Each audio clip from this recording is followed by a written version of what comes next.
Bonjour mes chers élèves. Aujourd'hui, nous allons voir la phrase déclarative et la phrase interrogative. Objectif: identifier la phrase déclarative et la phrase interrogative. J'observe et je découvre. La fille joue à la marelle.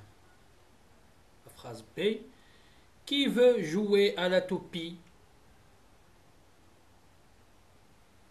Bien. Comment est écrite la première lettre de la phrase A? La fille joue à la marelle. Bien. Elle commence par une majuscule. L majuscule. Donc la phrase A commence par une majuscule. Et la phrase B: qui veut jouer à la toupie? Elle commence aussi par une majuscule.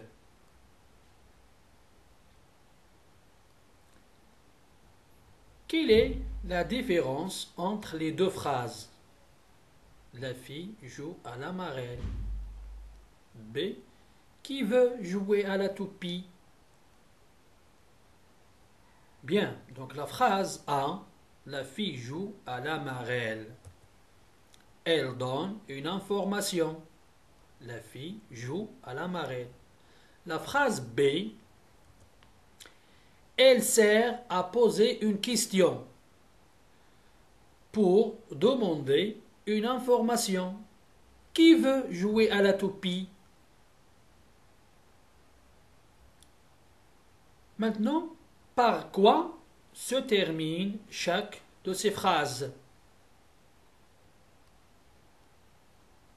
Bien, la phrase A: la fille joue à la marelle, se termine par un point. La phrase B: qui veut jouer à la toupie? Elle se termine par un point d'interrogation.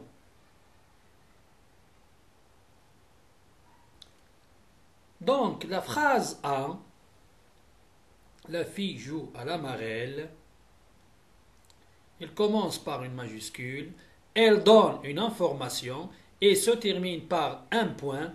C'est une phrase déclarative. La phrase B: qui veut jouer à la toupie? Elle commence par une majuscule, elle sert à poser une question et elle se termine par un point d'interrogation. C'est une phrase interrogative.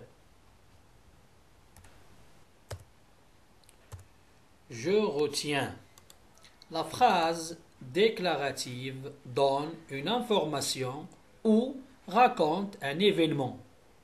Elle commence par une majuscule et se termine par un point. Exemple: l'enfant aime le sport. La phrase interrogative sert à poser une question pour demander une information. Elle se termine par un point d'interrogation. Exemple: quel est ton loisir préféré? Voilà, c'est tout pour aujourd'hui. Merci pour votre attention et à bientôt.